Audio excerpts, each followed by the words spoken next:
এই ভিডিওটা কালকের। আমি তৈরি করেছিলাম সকালবেলা উঠেই আগে মূলো শাক ভাজা। মূলো শাকটা ভালো মতন কেটে পরিষ্কার করে ধুয়ে সামান্য একটু নুন দিয়ে ভালো মতন চটকে রেখে দিয়েছিলাম, যাতে জলটা ভালো মতন বেরিয়ে গেলে তারপর ভাজাটা তৈরি করতে পারি। কড়াইয়ের মধ্যে সামান্য তেল দিয়ে মূলো শাক আর কয়েকটা চেরা লঙ্কা দিয়ে সামান্য হলুদ আর অল্প পরিমাণে নুন দিয়ে ভালো মতন ভেজে দেবো। হলুদ দেওয়ার কারণটা হলো এটা, আমার কর্তামশাই সকালে খেতে পারে না, সে এসে রাত্রেবেলায় খাবে, তার জন্য সামান্য একটু হলুদ দিই আমি। অন্যদিকে চিতল মাছটাকে ভালো মতন ধুয়ে পরিষ্কার করে নুন আর হলুদ মাখিয়ে আগে ভেজে নেব।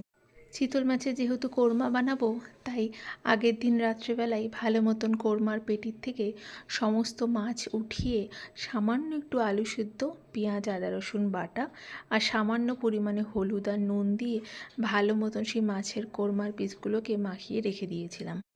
সকালবেলা উঠে গরম জলে সেই গোল গোল করে প্রথমে বয়েল করে তারপর মাঝখান থেকে ছিঁড়ে নিয়েছিলাম। মাছগুলো তো ভাজা হয়ে গেছে, এই কোরমাগুলোকে একদম আলুর মতো করে কেটে নিয়েছিলাম। কোরমাটাকেও ভেজে তুলে রেখে দেবো। অন্যদিকে একটা মশলা তৈরি করব, যেখানে পেঁয়াজ দিয়েছিলাম, আদা, পরিমাণ মতো লঙ্কা, তার সাথে দিয়েছিলাম টমেটো।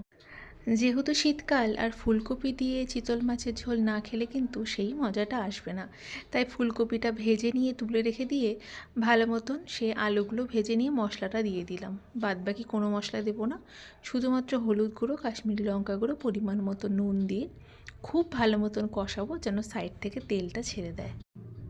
তেলটা ছেড়ে দিলে যতক্ষণ না পর্যন্ত কাঁচা গন্ধ চলে যাবে ততক্ষণ পর্যন্ত কষাতে থাকবো।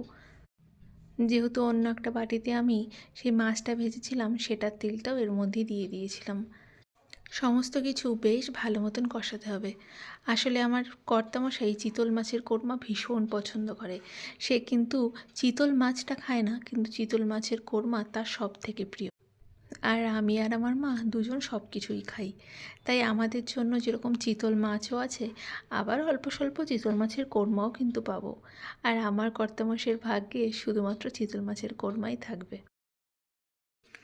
সমস্ত কিছু ভালো মতন কষানো হয়ে যাওয়ার পর গরম জল দিয়েছিলাম, আর তার সাথে মাছের মাথাগুলো ভালো মতন ভেজে রেখেছিলাম সেটাও দিয়েছিলাম, ফুলকপিও দিয়েছিলাম।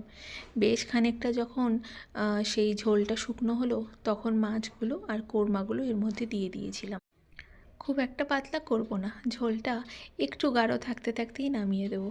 তৈরি হয়ে গেল গরম গরম চিতল মাছের ফুলকপি আলু দিয়ে ঝোল, আর তার সাথে কোরমাও আছে।